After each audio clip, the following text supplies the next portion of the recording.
Good afternoon, everyone.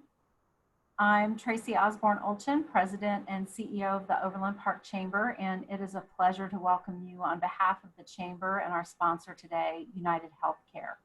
When we decided to create this series called Powerful Voices, we didn't have to think very long to determine what our first program was going to be. Some of the most sought after voices right now are those of our school superintendents and our physicians.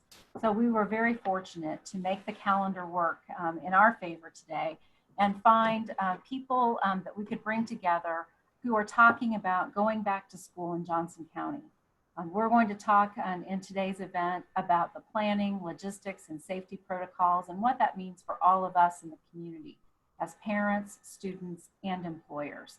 I want to especially thank all of our corporate partners, Advent Health, Black & Veatch, Central Bank of the Midwest, Empower Retirement, HCA Midwest, Menorah, Overland Park Regional, and T-Mobile, as well as our corporate sponsors and leadership circle members who invest every day in making Overland Park prosper. And a special thanks to Rob Broomfield and the team at United Healthcare for sponsoring the Powerful Voices series. I'm very excited today to welcome our panelists. We have some really excellent voices for you to learn from. We have John Allison, the superintendent at Olathe School District, Mike Fulton, the superintendent at Shawnee Mission, Tanya Merrigan, our new superintendent at Blue Valley Schools, and Dr. Jennifer Goldman, pediatric infectious diseases and clinical pharmacology at Children's Mercy. And so I know that you, if you were here in person, you'd make them feel welcome and they'd hear thunderous applause, but instead, we'll be doing that virtually. So we'll just dive right in.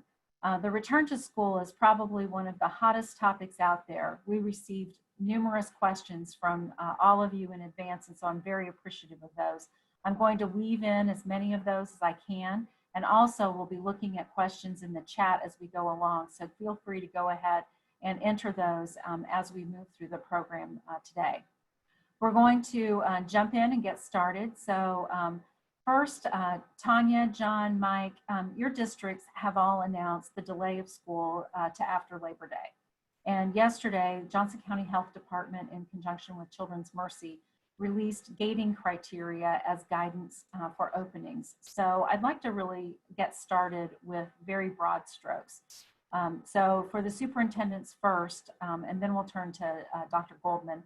Let's have each of you provide a brief overview of the options that are available at your districts and the key differences between them. And then Dr. Goldman, I'll have you follow up with your comments about how we apply the gating criteria and how it impacts the various options within the districts. I don't know how we want to decide who goes first. John, I think you are now the veteran in Johnson County, so I might let you start first with Olathe. Okay, thank you very much. I guess that's true, which isn't all that great because I've only been here a few years, but I think you'll find that our approaches to the options we're providing our parents are very similar, each of us having some unique features, but giving parents an opportunity right now. Our enrollment started on Monday to select between an on-site option and a remote option.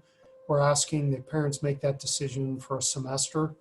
And the logistics are very involved for school districts. We're not adding additional staff. So based on the enrollment, we'll be reassigning staff to be able to handle the choices that we're providing our parents. So I know at times it can be frustrating with very, very specific questions about a particular course.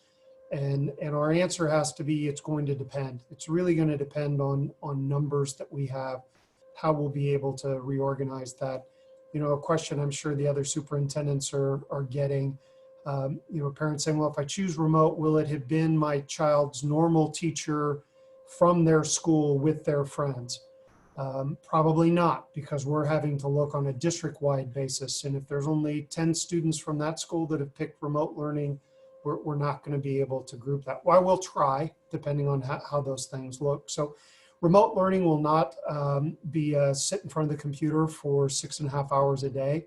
We know that that's not good from an education standpoint, and the districts that tried that last spring, it didn't work well, and they saw parents and students begin to leave the education process. So for us, the amount of time that they'll spend online with direct instruction will vary on their age, anywhere from 2 hours up to 3.5 or 4.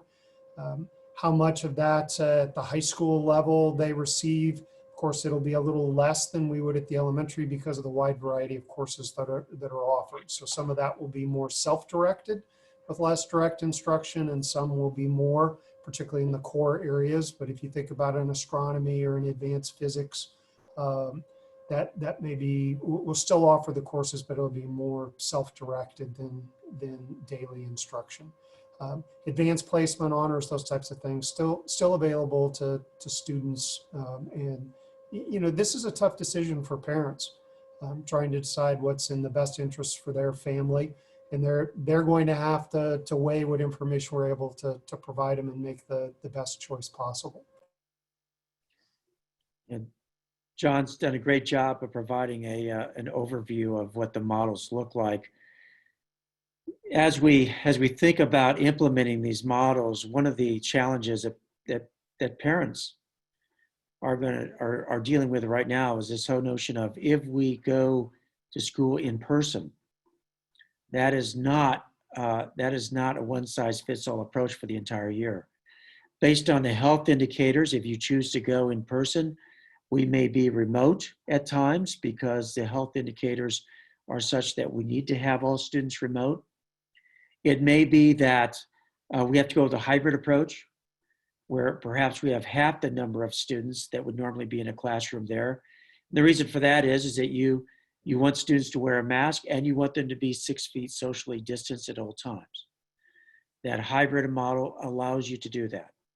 Again, you don't have twice the number of teachers. You still have the same number of teachers. So in a hybrid model, you have to bring students in. I think most of us are bringing students in maybe a couple days a week. And then the other 3 days they're engaged in remote learning. And then finally, one day it would be great if we can bring all students into a classroom with masks. But to be honest with you, the gating criteria right now have not really been stabilized long enough to give us hope that that's going to happen immediately. It could. The science will lead the way on this. And then there will also be some choices on the part of districts as whether or not they feel comfortable putting everyone in a classroom with masks, or whether they feel more comfortable using a hybrid approach. So the advantage of bringing everybody in or bringing people in class in one of those 3 modes is that you get in-class instruction. The downside is that you could have a lot of fluctuation during the course of the semester or the year, and what days your child will or will not be in school. We know that causes challenges for parents. On the flip side, with remote-only learning, the advantage is that you know where your child is going to be. They're going to be doing their learning at home. And you can structure your life accordingly, work with your employer, if you're able to do so, to have that work out for your work schedule. So those are the challenges that parents face, that employers face, in terms of the 2 different approaches to either on-site or remote-only learning. And I'll leave the rest of it for Tanya. Well, it's easier to go last because as John indicated, our plans are very similar. So again, in Blue Valley, we have done the same thing. And that is that first of all, parents have to make the decision based on what's best for their family to do an in-person experience or to do a fully virtual experience. And we use all these terms on folks. And if you do a fully virtual experience for us, just like in Olathe and in Shawnee Mission and probably most districts across the country, you are making the decision that beginning on the first day of school through the end of the semester, because we have asked parents to give us a semester as well, you would be engaged in virtual learning with a teacher and classmates, but it would be done all at home. As John indicated, you would not be sitting in front of the computer for a high school student from 7:45 until 2:45 when you're supposed to get out. There would be pieces of synchronous and asynchronous activities that they would have to do. We will try and keep them with their classmates from the same school, but likely we'll have to combine them at some point. The other thing, the in-person experience, just like the other two districts, 3 different options. You could be the ideal, one day, hopefully, we're at a point where every student can be back in school. There will be modifications, though. That's the important thing to note, is that regardless of whether it's hybrid or everybody's there, there's going to be modifications. The classrooms are not going to look like what they did last March when students left. I don't see small groups of students clustered around couches and sitting on the floor. I see us having a more kind of back to maybe when I was in school. You have rows and you have seating chart, and you're being able to identify that. You're not moving around as much in your building. Teachers are coming to you when possible instead of students moving between places. But you could be there every day. You could be there in a hybrid approach where half of our students are there one day, half of them are there the next. And then finally, the in-person experience could have periods where you are remote, either a whole class, a whole building, a whole district is at home. And your teacher, you would have the teacher that you had in person, but they would be engaging with you remote at some point. So we look very similar to the other two districts. And I also want to acknowledge that it is very frustrating and very hard for parents to make this decision. And it's not lost on me or anybody else how hard that decision is for parents, and the frustration they feel because they want more information. Quite honestly, I kind of feel that way too. Like I want more information so I make the best decision possible for my district.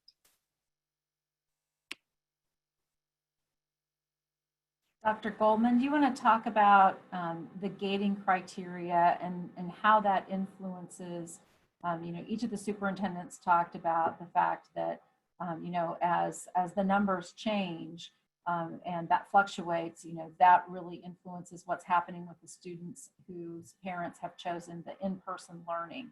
And, so how does that actually occur, and how does that influence the decisions that the superintendents and the particular school boards are making? Yeah, so I think, as you guys can see and imagine, I've heard the gating criteria, it's complicated and there is no single perfect answer. We have been working with health departments on both state lines, and every approach is a little bit different. The one that Johnson County released highlights some of the considerations that have to be thought through. So community spread is obviously one of the big issues. What's going on within your community with transmission of COVID-19 disease? And so that if you have a lot of community transmission, it's much more likely that cases will come into the school, not necessarily spread within the school, but just come into the school from potentially the community. So that highlights the community spread piece in the first part of their gating. Another really important point that they have obviously integrated into their plan is age. And so as we become inundated with information on COVID-19 in children, the data continue to suggest that younger children don't transmit disease the same as older children. And the study most recently that came out of South Korea that has, really hit the media is a huge study looking at over 5,000 positive cases, looking at different age groups and seeing what happened upon transmission within household contacts. And what they found is that younger children, 0 to 9, transmit infection less likely as compared to older children and adults. So that is the transmission piece. Now, the most important part of that is that was looking at household contacts. That's different than in non-household contacts, because you're obviously typically in the household, you're not masking, you're not maintaining physical distancing, but that is where a lot of that data come from. It is important to note in that same study that non-household transmission rates among all children were very low, about 1%. And so it suggests, you know, in South Korea, where there's a lot of mitigation strategies, that transmission is low when mitigation strategies are put in place. But that's the age component. And then of course, you know, with educators on the line, I don't need to address this, but different age groups learn differently. And so another consideration on top of that is how can younger children learn best, and is remote learning the same for young children as compared to older children? So Johnson County, you know, really incorporated, I believe, all those components into their gating criteria. That is really interesting. I thought that the gating criteria was fascinating in looking at the grid and, you know, how it differentiated between the ages. And so I'd like to, you know, go just a little bit deeper in that and have you talk a little bit about, you know, just children and whether this is different based on their ages, and how parents or really any teachers and those within the districts can look at them. Do children display, are they asymptomatic similarly to the rest of the population, or more so than the rest of us?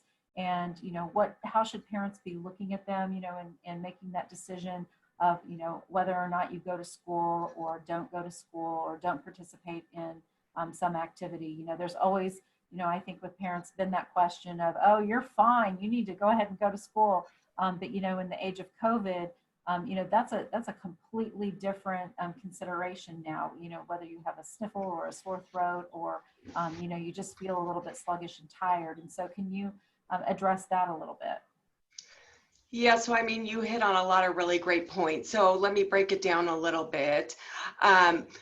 So I think part of the topic is, what does COVID look like in kids? And in children, you know, although children less than 18 years of age make up about 20 to 25% of the US population, they only make up 7% of COVID cases. And so, and less than 0.1% of COVID related deaths. So it is unlike influenza, where we see, you know, young children suffering from significant disease. COVID looks different. And I mean, again, we're learning every day, and new data are coming out, but that's the data that we have available right now. Similarly to that, as you highlighted, the days of, you know, dosing your child with Tylenol and then sending him to school are gone. And I mean, I am guilty of that as a working parent, but that is not an option really any longer. And I think it needs to be a commitment between parents and caregivers and the school that just cannot be acceptable. You know, an obligation is to not send your child to school ill. So it gets then to the point of kind of screening and what symptoms are you looking for in children. The Centers for Disease Control just released on July 23rd an updated recommendation guidance for schools as they work towards reopening. And they highlight that actually symptom screening at the schools is not recommended. And they base that on the symptomatology that we're seeing in children. So in children, less than 50% of kids have fever. You know, they may not have cough. They may have very mild symptoms that are further complicated by the fact that kids get a lot of viruses and lots of other infections and things. And so these symptoms can look very much like other infectious processes or allergies, asthma, and things like that. And so they do, however, recommend the engagement of caregivers and parents to absolutely evaluate their child daily for symptoms that would suggest illness, and to not send their child to school if they exhibit any symptoms of illness. So again, there isn't a constellation of symptoms that you can say, yep, this is COVID. And so that kind of then brings in the other containment and identification, of cases, because every school is going to have a case. I mean, I think the mentality needs to not be if there's a case, but when there's a case, how are we going to identify and contain? And because symptoms can really look like anything in children and adults, testing is an important part of that evaluation as well. I will say, I do though also want to address, there are data coming out from our European colleagues and other schools within the United States. And a lot of schools have done really well upon reopening. None are the same exactly as, your community. But there have also been reports of schools that maybe haven't done as well. And there was a study that made the news, and the paper was actually just published in Israel, where they did reopen and then they quickly had to shut down again. And there were a lot of lessons learned from that. One, they were having a heat wave in Israel during that time, and so masks weren't worn. They were actually exempt. So there were a few days where no masks were, the mask wearing was exempt. On top of that, the 2 cases that were identified in the schools were unrelated, but kids had actually come to school with symptoms, and they came with fever, cough, and actually loss of taste and smell, which is a pretty sensitive symptom related with COVID. So I think the messages we actually learned from that case, where they did have to close the school and identified positive cases, where masks weren't being worn and then people were coming to school ill. Well, so I'd like to kind of broaden that for everyone to just talk a little bit about safety protocols. Then we had a lot of questions that were pre-submitted about just some of the things that you discussed, Dr. Goldman, temperature checks, and, are we going to do that at the schools? Are parents going to do that at home? How are we going to deal with testing? Are teachers going to be tested before school starts? Are the students going to be tested? So, I'd like to, kind of talk about how schools are addressing those things quickly. It sounds like the temperature check daily really isn't the recommended protocol. But, I'd like to know how the schools are addressing that. But most importantly, I think I probably had more questions submitted around what does happen, not if, but when there is someone who tests positive, whether that's faculty, staff, or a child, and then what is the protocol following that? And then Dr. Goldman, we can have you follow up with any comments that you have. So who wants to tackle first? Well, I'll start. So first of all, the temperature checks, talk about something that's changed. We've gone back and forth on that all summer, where we were going to do it, then the parents were going to do it, then we're doing it again.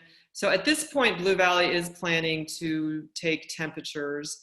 Part of that is because we met with a parent focus group, and they felt very strongly that they wanted us to do that. And very much for what Dr. Goldman said is that we are so used to in our society just sending kids, tough it out. I've been guilty of it myself. I have a big meeting that day, so I'm going to tough it out and I'm just going to go, even though I have a slight fever. And we just can't do that anymore. So we're going to need our community. Everybody's going to have to just, this is different now, whether it's an adult or a child. So at this point, we are planning to take temperatures, but I think that will evolve, because we do know that it would be worse to think of a high school with 1,500 kids, to have 500 kids lined up outside, all congregating together, waiting for us to take their temperature. That would be worse than us actually getting to every kid. So we are working through the protocols of what that looks like. The other question you had, Tracy, about what does it look like not if, but when somebody tests positive. So we've been working through that this summer with employees, just like I'm sure many of the folks on here are, as well as with athletics and conditioning that we've had outside. And so in each case, this is what's sometimes frustrating for folks, is that it's different. Every case is a little different.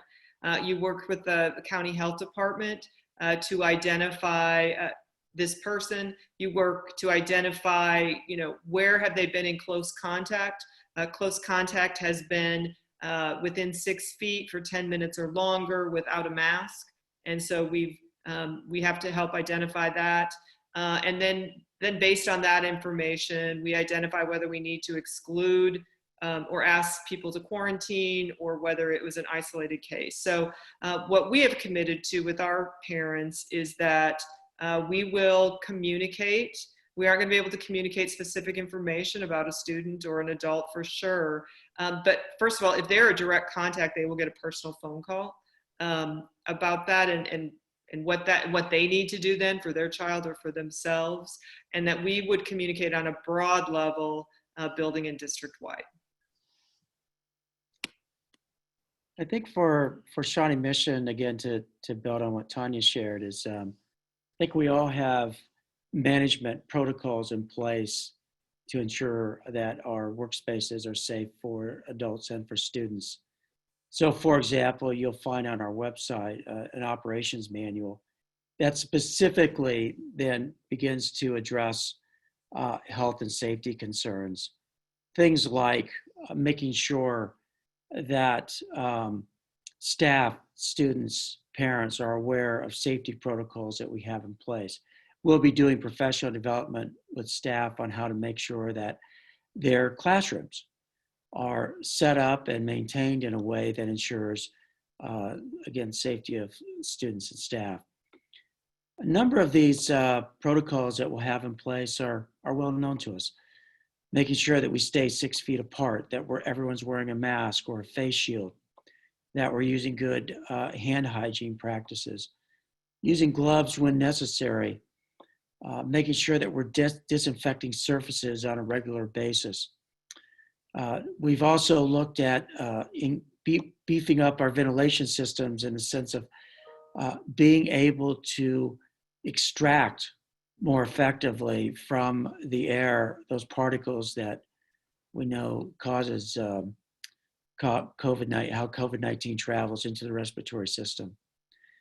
We'll use cohorting, trying to keep groups of students together over a period of time to ensure that if someone does come down with COVID-19, that we can do contact tracing quickly and effectively. And then, of course, we'll also have in place protocols for isolation as well as for quarantine should we have somebody that's infected in the schools. So all of those are things that businesses have as part of their plans, and in schools, we have those in place as well.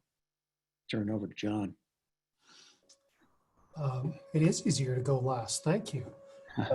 You're going to find the operational aspects to be very similar between the districts. The reality, though, schools were not designed for social distancing. So depending on the age of the building, the size of the classroom, as we work with the county health department, we talk about 6 feet, but they've also advised us that some of the research shows 3 feet can be a good distance. The masking plays an important part of it, and that's probably one of those that seems to create more controversy. At what age, how long are students going to wear masks?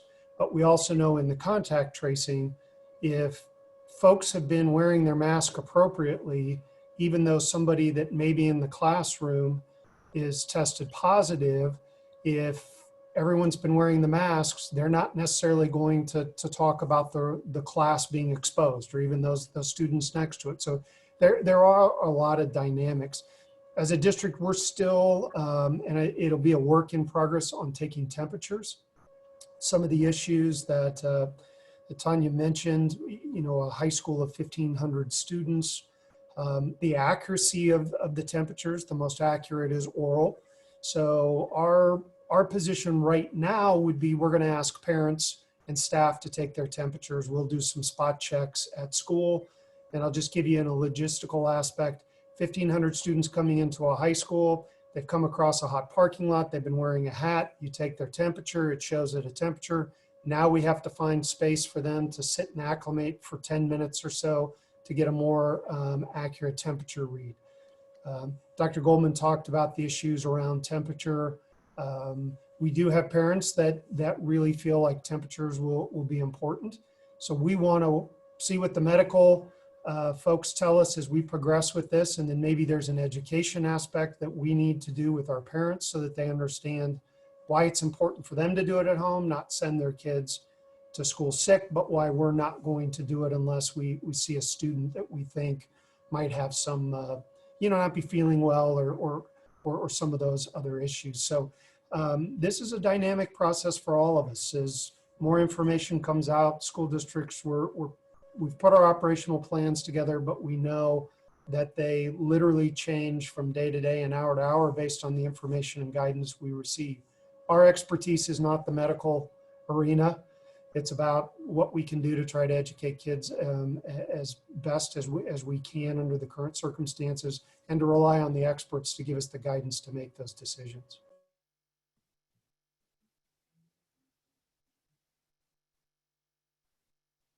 So I want to get just a little bit deeper on some of the things that you all talked about, the importance of sticking together, having the students in cohorts, arranging the classrooms differently. Tanya referenced that it might look a little bit more like when some of us were in school, rows and assigned seating, being in the same place every day, and the teacher comes to us maybe when we raise our hand, as opposed to the cool factor that, I think many of our schools are noted for now, collaborating on couches or in kind of nooks and crannies. And so, classrooms are going to look different than when the students left them, the second week of March or so. But realistically, what does that look like, particularly as you get into the younger and younger grades? I always picture when I go into an elementary school that, those kindergarten classrooms look like a bunch of wiggly puppies.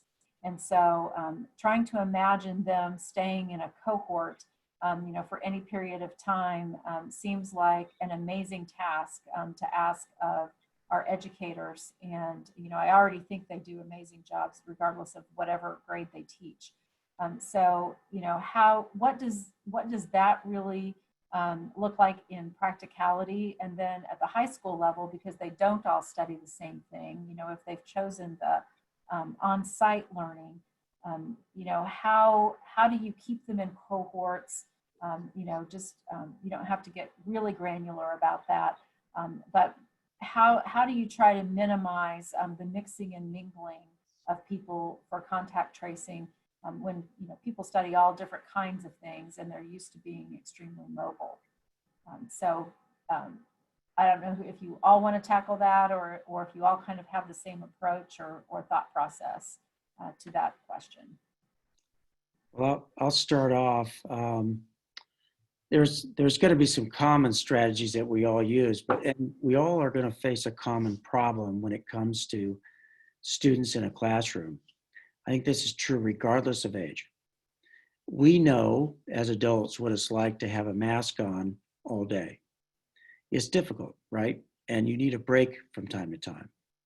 But when you have students in school, it's difficult to give them times to take those breaks. That will have to be built in. The other challenge is that some of these protocols require that the masks, of course, be worn appropriately at all times. That's difficult for adults to do, let alone children, and especially young children. And so that's part of the challenge that we face is, do we bring all students in where they wear a mask, knowing they're not going to wear it perfectly? Or do we provide some risk mitigation around that, where we say, well, if you can't wear your mask appropriately all day long, then it's important that you be 6 foot distanced from each other. That means you have to cut the number of students in a classroom in half, while you're also cohorting those students. So when you ask the question, what does school look like? It's going to really depend. If you have 25 students in a class, all masked, all needing to wear those masks appropriately, and they do, then you're going to have very tight protocols in terms of what happens. They're not going to be talking out loud, because to do so, they'd have to take off their mask. And those are the decisions that educators are going to have to make as they think about the implementation of safety protocols in ways that ensure both students and staff are adhering to what we know are safe and effective practices. I want to add this, and it doesn't completely answer your question, but I think it's worth people thinking about. Lots of corporations around the globe have had people working from home since the pandemic started, and a number plan on keeping people home until potentially there's a vaccine. You hear that more and more. We're trying to create a situation of schooling that's safe for everybody as we bring workers in. And for those that are bringing workers in now, they know what a challenge that can be. So I'll turn over to Tanya and John. I want to dominate the time, but what does instruction look like? It looks like interaction among children and adults that are safe for both of them, which means we're going to adhere to these practices. We'll engage students in thinking and learning just like we have in the past, but talking is going to be done with a mask, and interaction with each other is going to be done at some sort of reasonable, safe distance, whether that's 3 feet or 6 feet. We're going to have to adhere to those protocols. I think another, there are some basic strategies that we can do. It's not easy. I don't want anybody to think it is, but there are some strategies. You think of kindergarten in the past, your school supplies came in and everybody threw their crayons in the big tub, and the scissors were all in a bucket, and all of those things, markers, whatever. And you just went and grabbed out of the tub and you used that. That's not going to happen anymore. So you're going to have individual supplies that you are using, and that transcends all the way up to high school. I was with a group of science teachers earlier this week who were talking about labs and how do we do labs, because we know they're a very important part of the science curriculum, but we certainly don't want to share. We don't want all of them huddled over one microscope. How can we do that effectively? What are strategies we can use? I'm confident that the science teachers need to figure that out, as opposed to Tanya, who never taught science. So our teachers are going to be critical in that. And the same thing with our kindergarten teachers. I'm kind of like you, Tracy. I taught high school. So I think of them as wiggly little puppies too. And I'm not 100% sure how we do that, but I'm confident our kindergarten teachers can help figure that out if we give them the mitigation tools that we need to put in place. But it is not an easy feat by any means. You asked about cohorts. It's easier at the elementary level. So at the elementary level, the cohort is the 18 kids in the kindergarten class. So that is the cohort. And so those 18 kids are together all day. That music teacher comes in to do music, and music will look different. They're probably not singing. They're probably doing, I don't know, percussion, something in that class. Again, the music teachers are going to be able to figure that out. The art teacher comes into the kindergarten classroom. The Spanish teacher comes into the kindergarten classroom. When they go to lunch, they don't go to lunch with every other kindergarten section. They might eat lunch in their classroom where it's brought to them. It's more sack lunch type thing. It's more grab and go. It's not salad bars and fruit and vegetable bars that students are doing. Will they have recess? Yes. They need to have recess, but they're not going to have recess with their buddy 4th grade class. Likely it's just going to be recess with those 18 students and what that looks like. So that's what a cohort looks like. Middle and high school, it's harder, because middle and high school students don't all take the same electives. They don't even all take the same core classes. So the cohort then is within each class period. And again, if you're able to say, I only sat by John and Mike, those are kind of my cohort within my first hour class, because they're the ones that were close enough to me. And I leave it that way throughout the first quarter, first semester. That helps to mitigate the number of people that you are around. Our teachers have a huge challenge, because as we think about best practice and what we know about student learning, some of that cooperative learning and those types of things are going to look different. They're not going to be able to occur in the same way. It's a key reason why our district supported moving the start of school back to September 8th or 9th, to give our staff what I know they've been thinking about it since school ended and what a new reality might look like. The other component of this is all of our staff, we're going to have to also be training in that time period to be remote teachers, which is something different. And that's a completely different teaching skill set and approach than what you would do in your classroom. But the reality is probably at some point in time, we're remote again, at least a building or a classroom, if not the whole district. So that time's going to be very critical. But that's what's exceptional about teachers is they're going to be able to look at the mitigation, what the best practice looks like, and then modify what they do. It's not only a science, but it's an art. And they're going to have to use both of those as we move forward. When you think about the high school, again, it is more complicated, but some of the things I know we're all going to be looking at, not allowing secondary students to use lockers, making passing periods not a congregating time, but a time to move from one class to the next, reducing where we may have students that aren't within their classroom cohorts, which will be different as well. When do they come into the building in the morning? Typically they can come in and there's areas where they can sit and study in the cafeteria or the library. That's probably not going to be the way we function. They're going to have to come in and go directly to their first hour class. So the whole culture is going to change quite a bit for those, whether you pick in person on site or remote from what we're used to. But that's what we're going to have to do to make this successful. Can I add a couple of things in there? There's some really good discussion about transitioning back to the more traditional classroom because, kids should all be facing the same way, not facing each other and things like that.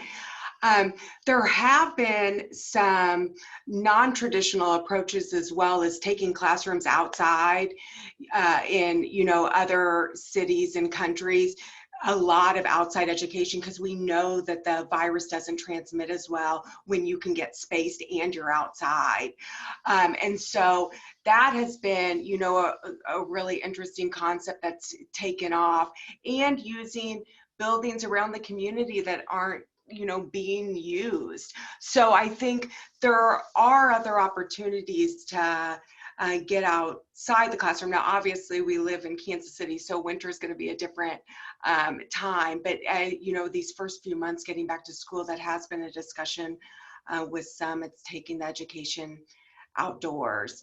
And then the one other thing I did want to touch on about the vaccine topic. I mean, we have a lot of really exciting developments in the medical community about vaccination. We have a phase 3 trial, meaning that a vaccination is going into a large population to look at not only they've looked at the vaccine to make sure it's safe in a smaller group, but now really look at efficacy, or does the vaccine protect you against the virus?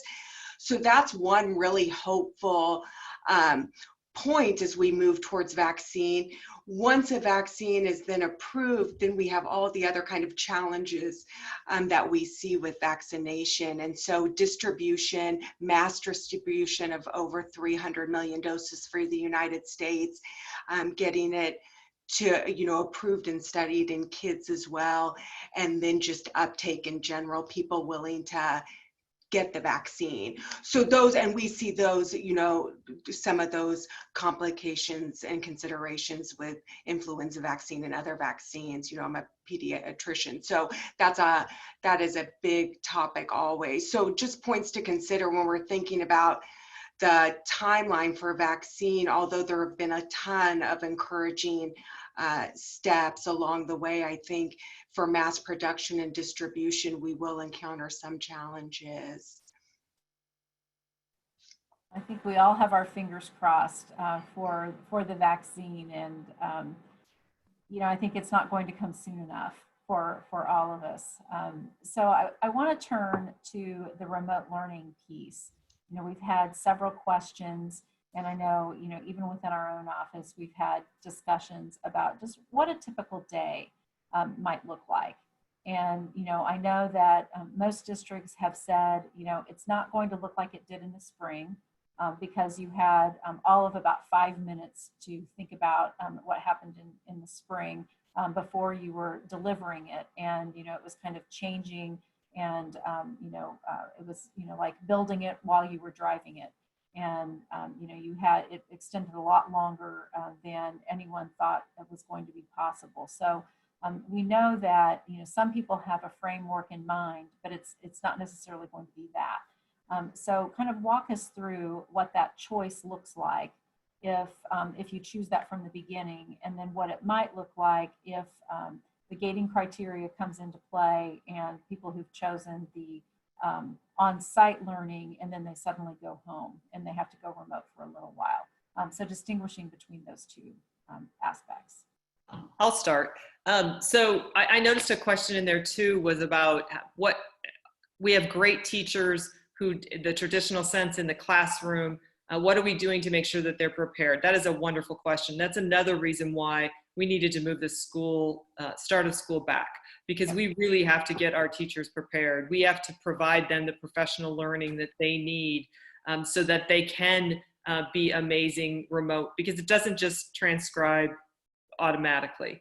But I'll give you an example of what, if you sign up and you're 100% virtual from day one, and say you're an elementary parent, and so you have a second grader, third grader, whatever it happens to be, you would, first of all, the lessons last year were written for teachers, or excuse me, for parents, because parents had to deliver them to students.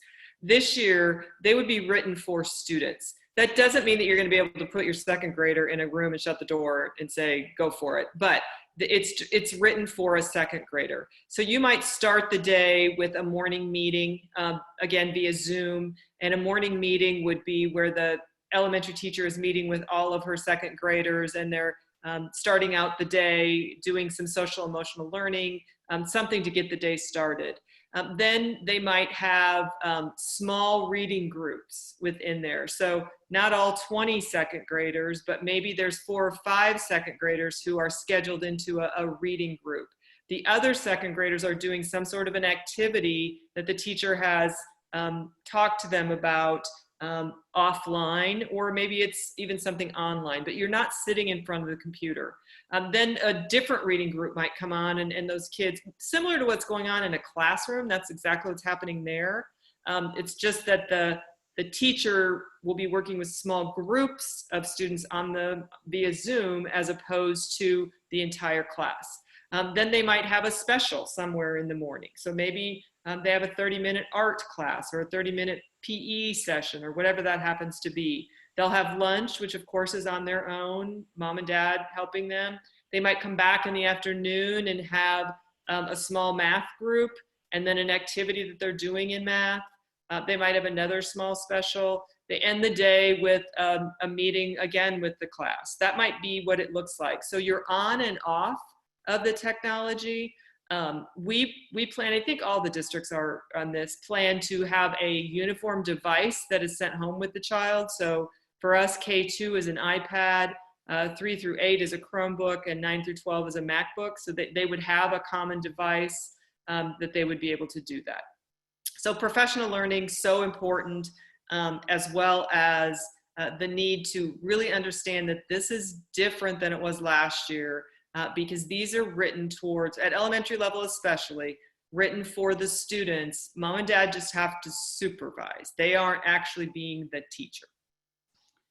One of the things that'll be really different this year as well is that we will all be focusing on priority standards that have assessments that measure student learning on those standards, and students will get grades. That was something that we were not able to do very effectively at the end of the spring, because we simply weren't prepared for that kind of a sudden shift. And then building on what Tanya said on the technology, I know a number of districts, and this applies to Shawnee Mission, we've migrated to a common learning management system. So now parents, students, staff all have a common place to go on the web to access lessons, get information, get grades, and that's going to simplify the delivery of instruction quite a bit in the remote world.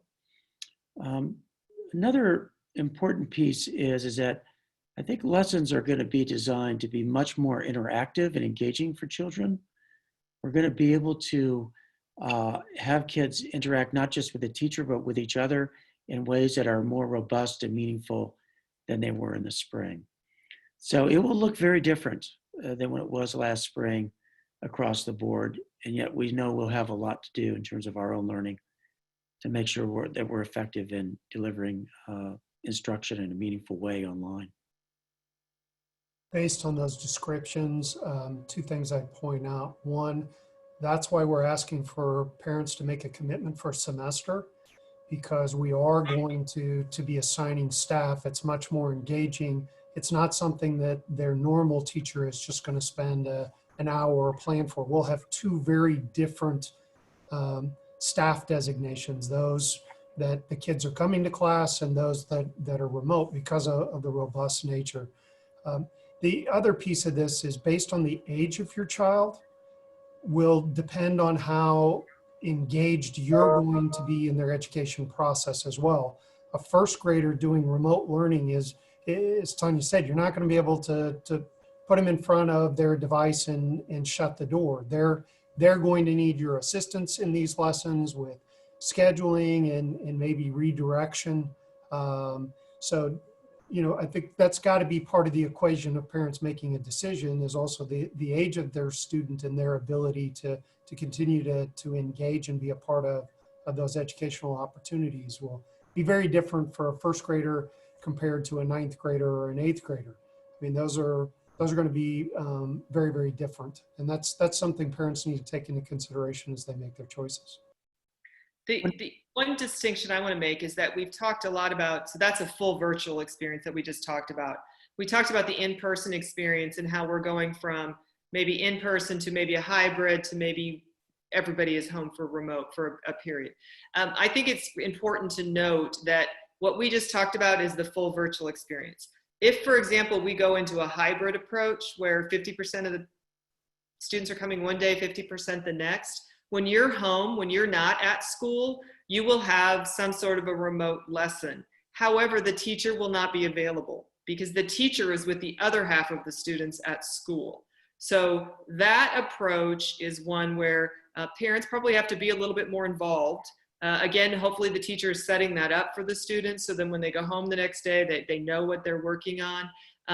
But that's why this is confusing and why folks get confused about the different models and like, wait a minute, you told me the teachers, well, that's in the full virtual program. But in a hybrid approach, our teachers are going to be fully engaged at school with students, and with only half of them at a time.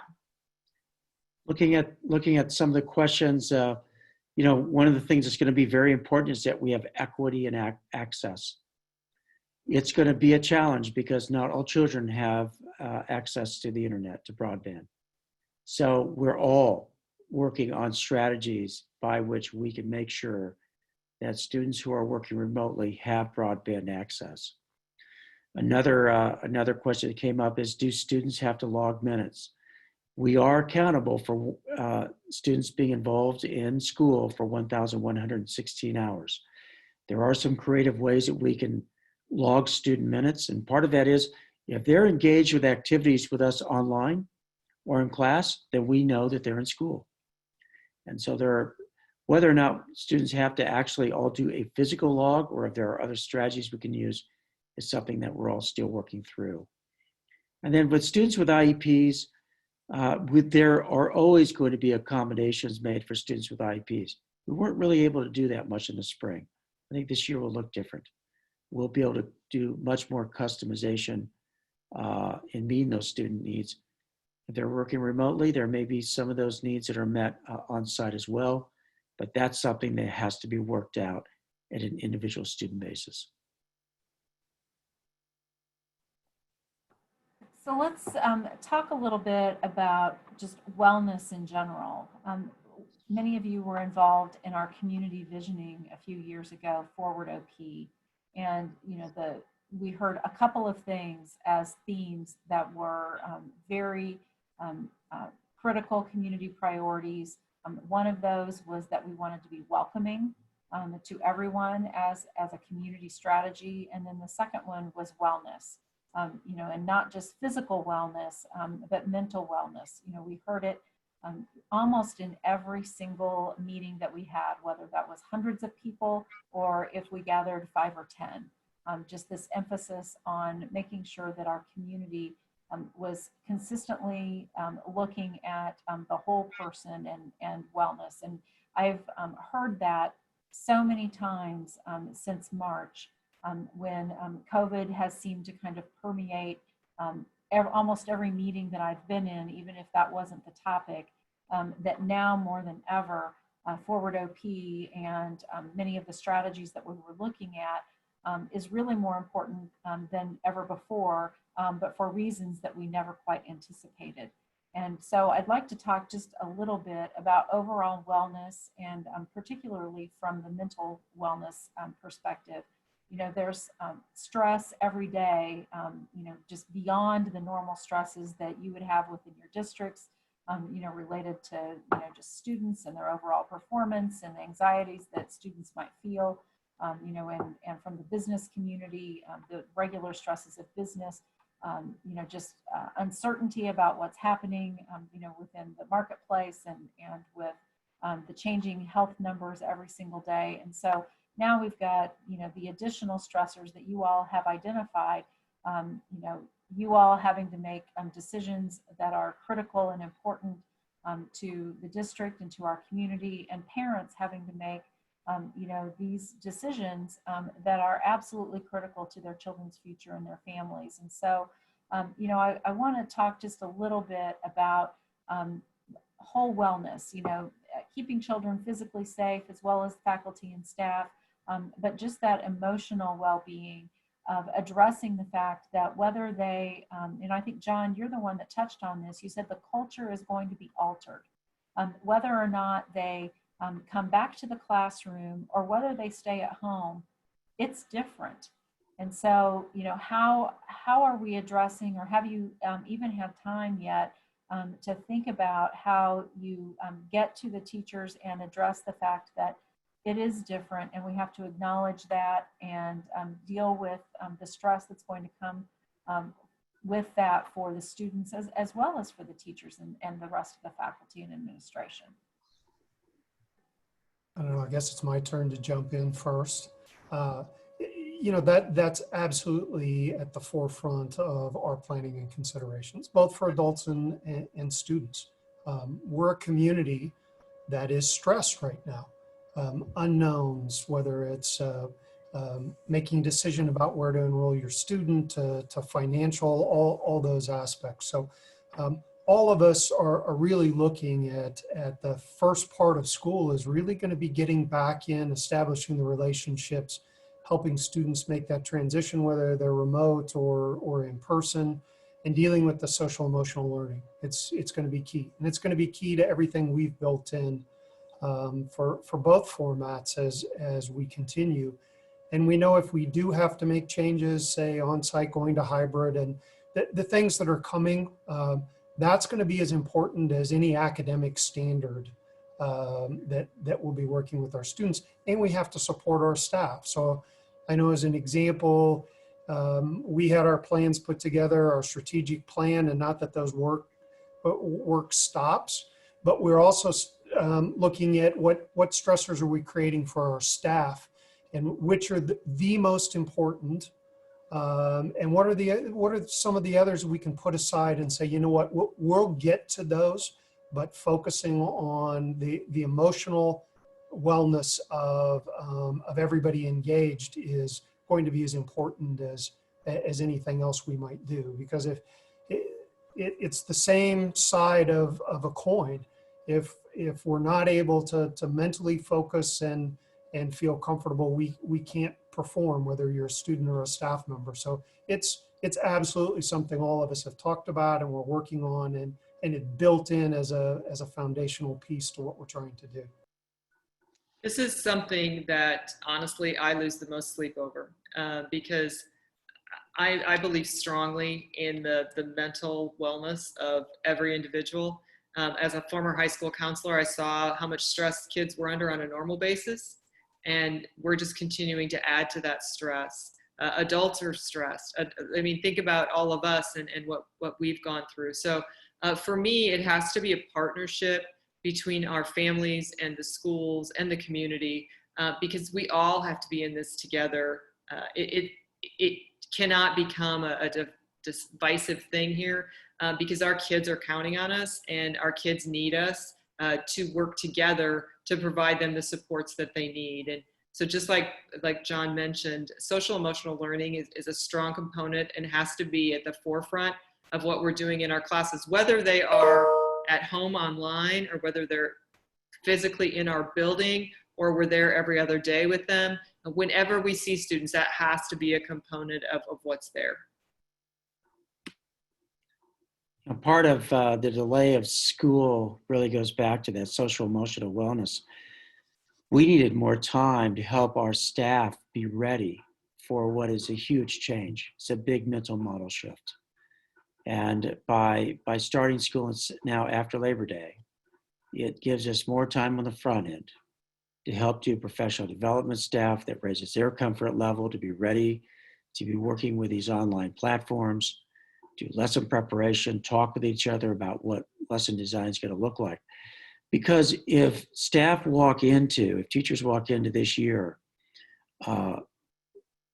not prepared, then there's no way that they can effectively work with students and help them with their social emotional well-being. So we are absolutely spending a lot of time making sure that we're raising the level of professional comfort among our staff so they're ready to work with students and families effectively, whether that's online or in class. And I would say this too. I think for all of us, we all recognize getting students back into school is really important for their social emotional wellness. We all want that. And getting them all back in at the same time would be ideal. How much of that can be done during this pandemic is a big question mark. But if we're not able to do that much or even at all, then at the very least, we can try to create models where students are interacting with each other, both online and in the classroom. Dr. Goldman, is there guidance that you have worked on or some assistance that you've provided to other districts that can provide some assistance for either the adults or for the students to help address, these stressors? Yeah, I mean, it's such an important topic. So we do have on our website under community engagement at Children's Mercy a whole return to school section. And we have provided some guidance. Our psychologists and behavior and development pediatricians have put together some tools that parents and teachers and schools can use. I think we have to recognize that kids now have been out of the classroom for 5+ months. They receive many services from schools in addition to education. And they're, they could be coming back into the system and have not had an evaluation potentially of some of those other needs, nutritional needs, emotional needs, and some other things. And so it's going to be really critical to be able to effectively assess children and then again address the needs of all staff, because this is a highly stressful time and potentially traumatic, for some children and staff alike. And so I think preparing staff to, maybe be introduced to children that again have not been in school for several months that may need additional support while they're going through this is a reality. Thank you for that. So I want to switch gears just a little bit and talk about a topic, since we've got so many employers on the call today. You all have relied for decades on partnerships with the business community, to assist in either providing, supplemental funding for the schools, but particularly in providing information and actual partnerships with your classrooms, at all levels, but particularly at the high school level, with students who are looking for those career paths. And so, at a time when you are going to be really limiting and if not banning outsiders from coming into your school buildings, what is it that businesses can do to help you all to continue that great partnership that we've had in our county to assist and make sure that students are still having that kind of linkage to the business community? Well, one thing we've learned through the pandemic is that with connectivity, the world has no bounds, right? You can connect with anybody in the world that you want and do an internship. And there's lots of virtual internships happening right now with college students and so on. So I actually, in some ways, this really, at least on the K-12 level, really opened our eyes to the fact that things don't have to be place bound. We can absolutely get students connected with employers in ways that might even be more efficient than we would have done had we been trying to get people out to a workplace. That could probably still happen and should still be able to happen, but we can do a lot of things virtually and conceptualize doing that virtually now in ways we may not have in the past. I think that also the partnership with businesses is going to be critical on a number of different fronts. And that could be everything from partnering with businesses to help provide broadband to students to working with them to see if we can see what we can do to partner together to make sure that their employees can continue to work. All of us are really sensitive to the fact that when school's in session, parents can go to work, whether that's virtually or in person. And so I think we have to continue to refine these models of delivering instruction to students in ways that work for employers as well as for schools. I would reiterate what Mike said, that one of the real successes of last year's time when we were online was that our CAPS program really didn't miss a beat.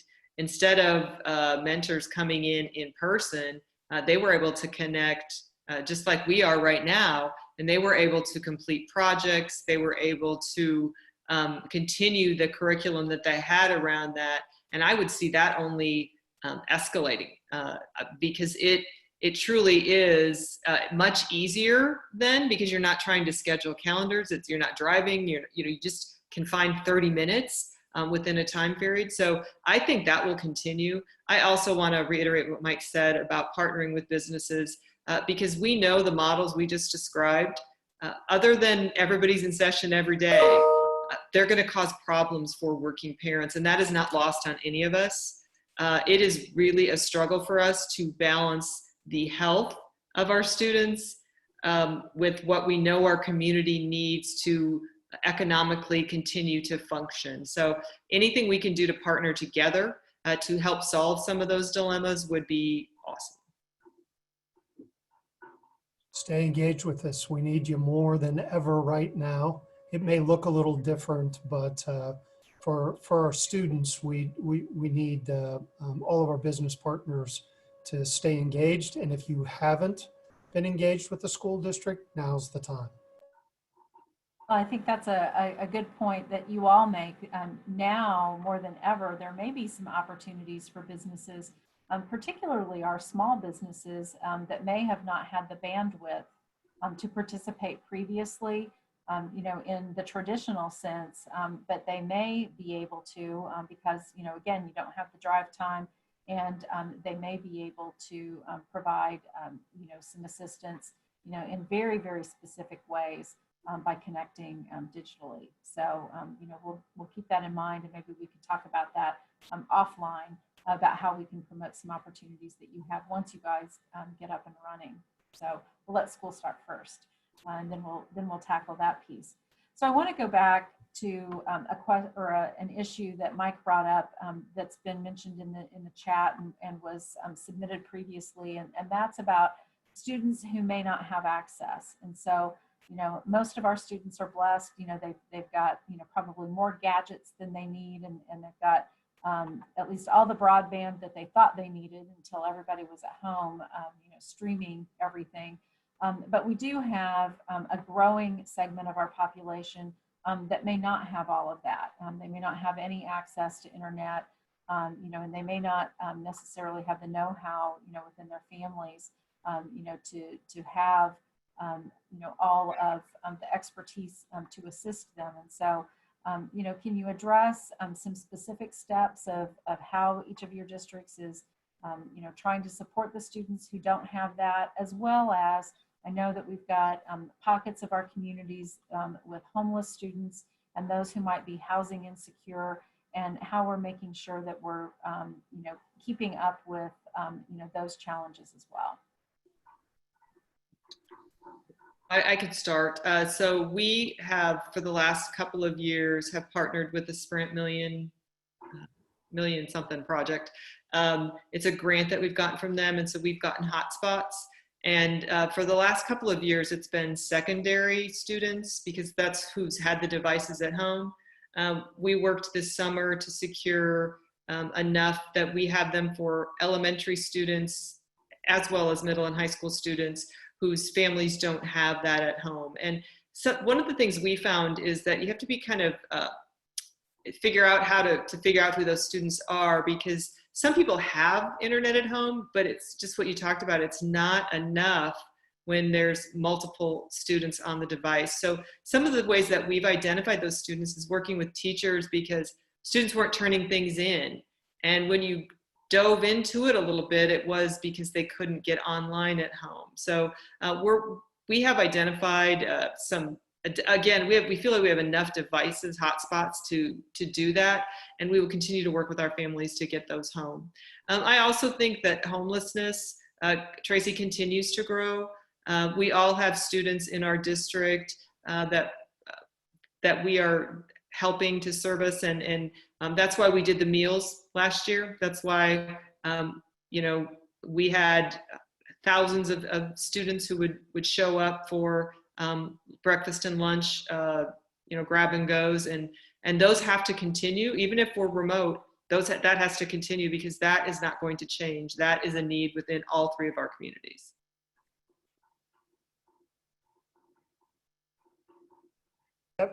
Very, very similar for us. We did survey our parents and reached out in the spring. Even building by building had schools calling parents to check on what that status looked like. We've been able to get hotspots. We were not 1-to-1 at the elementary. We were 2-to-1, and they were iPads that stayed in the classroom. So we've done some additional purchases so we can be 1-to-1 for every student. We worked with internet providers and continue to work with them on helping reach out to families that had a need, and how to do that in a timely fashion. And then one of the interesting, our technology department has worked, and our buildings have become basically hotspots. They've been able to create a bandwidth around the building that if for some reason a student had issues, if they're close to the school building, they'd be able to get access as well. Not the greatest in the world, but just trying to think of different ways for different students and their needs. And then working with community partners. We've had some churches that have expanded their bandwidth availability, and they're partners with neighborhood schools, and they're going to continue to work that may be a site where kids could go if they needed some other opportunities. So communities reached out and helped us. It's still going to be an issue with some of our students, but I think we're in a much better position than we were last March in our what we've been able to put in place for assistance to our students and our families. And we're using a lot of the same strategies. One of the things that we're doing is closely working with our foundation. We know there's going to have to be a combination of district monies and private monies to meet the needs of all of our learners, particularly with broadband access. So whether that's hotspots, strategically locating buses that might have Wi-Fi capability on them, that has a limitation to it, of course, or some of the other strategies that Tanya and John have described. think you're seeing a lot of the same approaches. So switching gears, I know yesterday that the Kansas State High School Activities Association announced their decision regarding just extracurricular activities, particularly with regard to athletics. And so people were watching that decision with a lot of anxiety and emotion and excitement, depending on which side of the fence you were standing on. And so would like to know kind of where you all are on with the start of sports, as well as other extracurricular activities, clubs and debate and choir and band and all of those kinds of things. People want to know just what the status will be of those types of activities. Sure. Well, I'll jump in. High school activities associations are kind of in a difficult spot because they have a lot of different, they have members, of course, who represent very small school districts and large school districts like ours. We know that conditions on the ground in various counties vary dramatically in terms of the impact that COVID-19 is having on their community. And so there's just not a good one-size-fits-all solution to athletics and activities. I think the bottom line is we have to do things that are safe. We know that there are sports where people are in very close contact to each other. You have folks sharing airspace, right, where respiratory particles are in the air and they're close to each other, and that puts you at high risk. So I think part of this, in terms of determining what happens when activities in athletics, goes back to the fundamental question of what is it safe to do right now?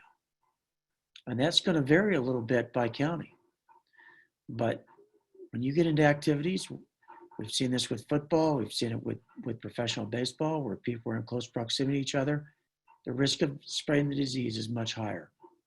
So I know we have not, in light of the fact the action just came yesterday, the decision came yesterday, I think everybody's still kind of processing what our next steps are going to be in terms of activities in athletics. But I'm going to keep coming back to this issue. This is first and foremost about safety, and we are in the middle of a pandemic.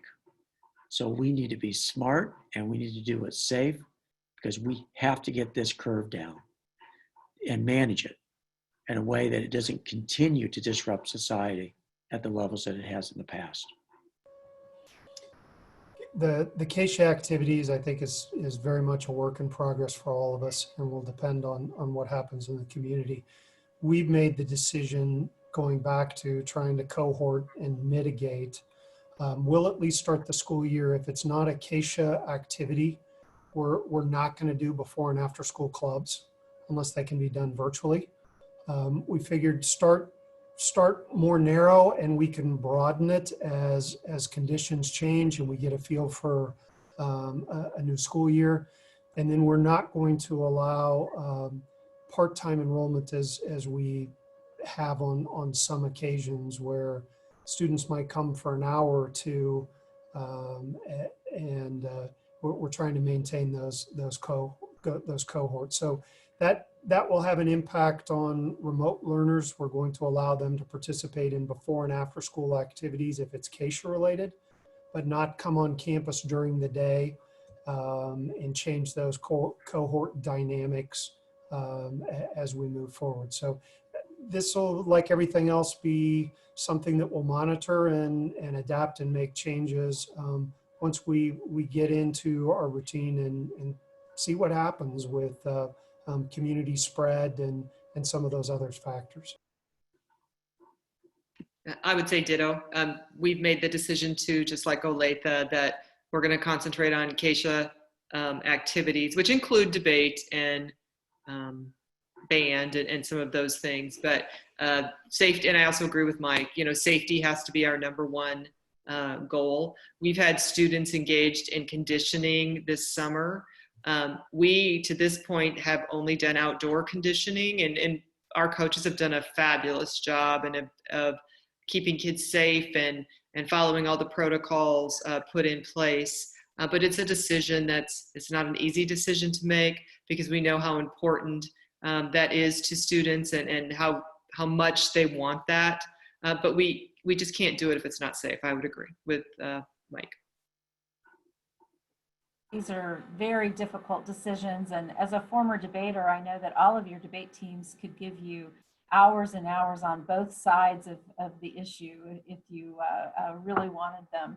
But I'm sure all you have to do is open your email inbox and you can find all of the arguments that you want there.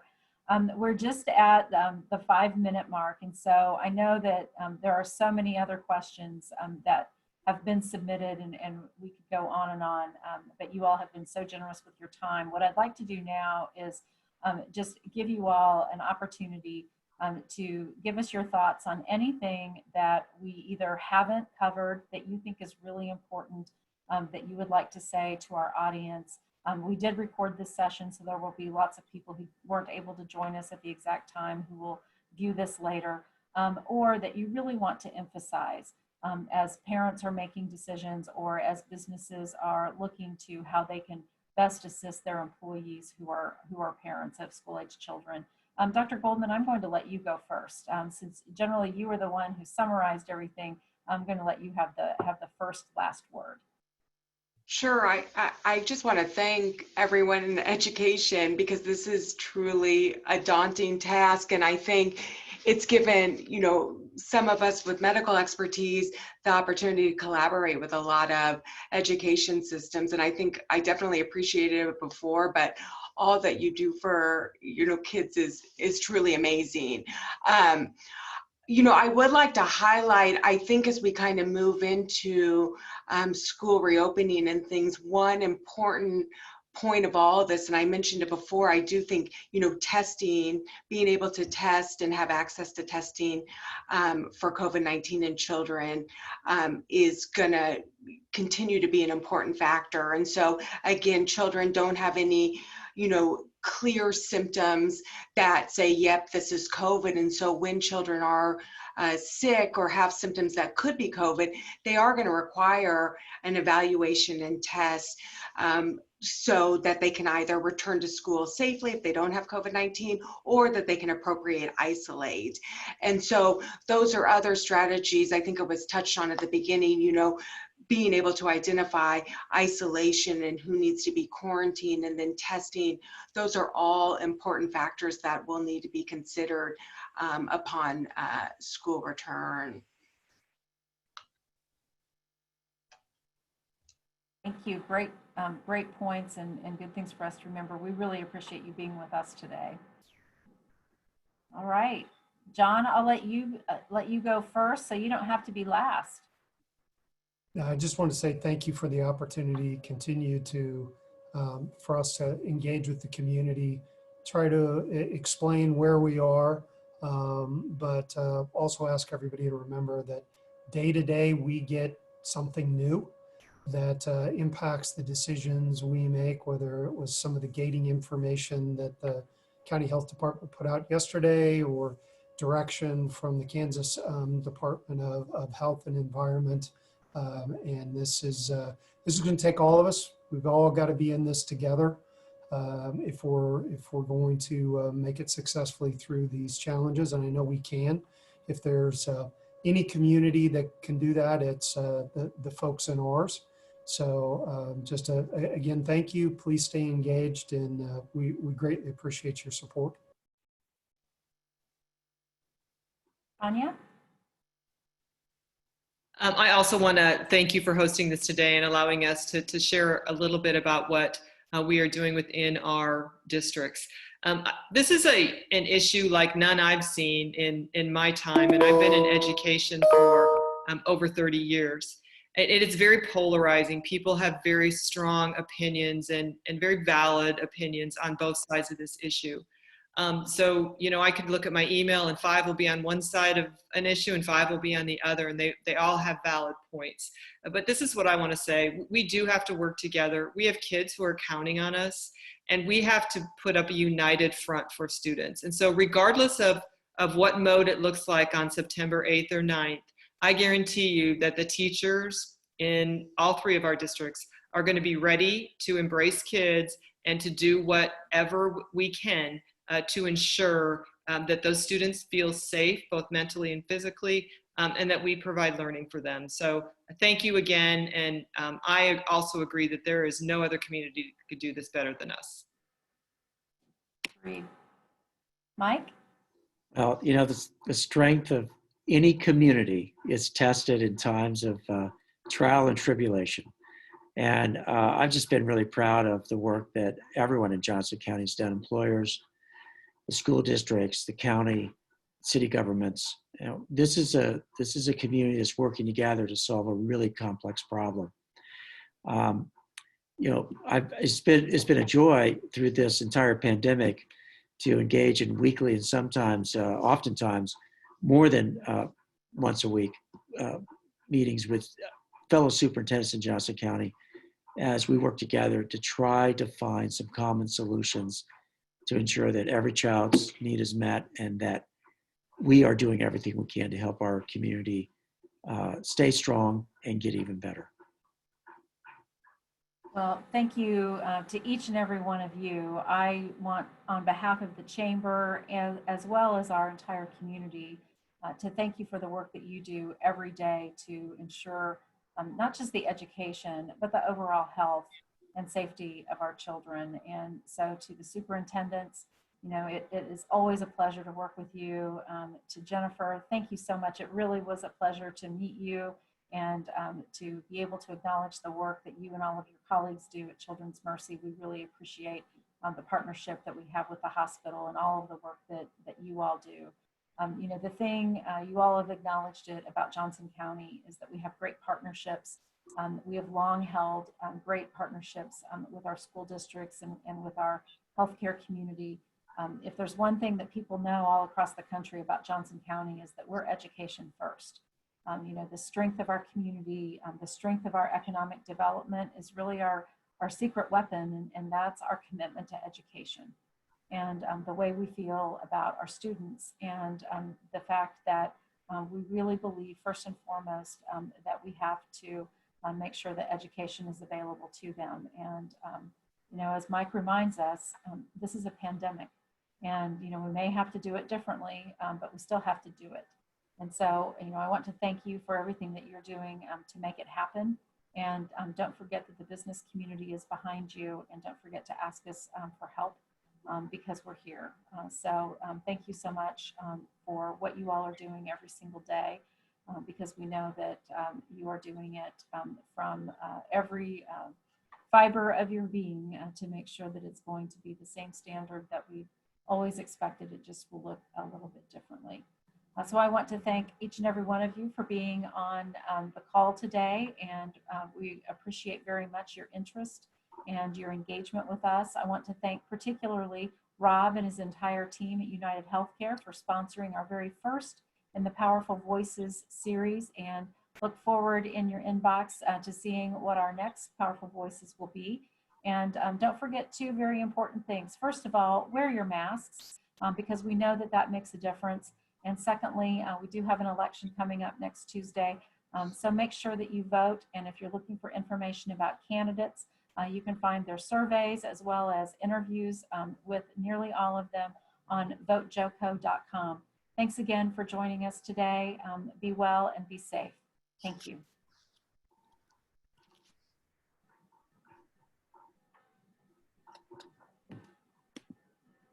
Thank you, guys.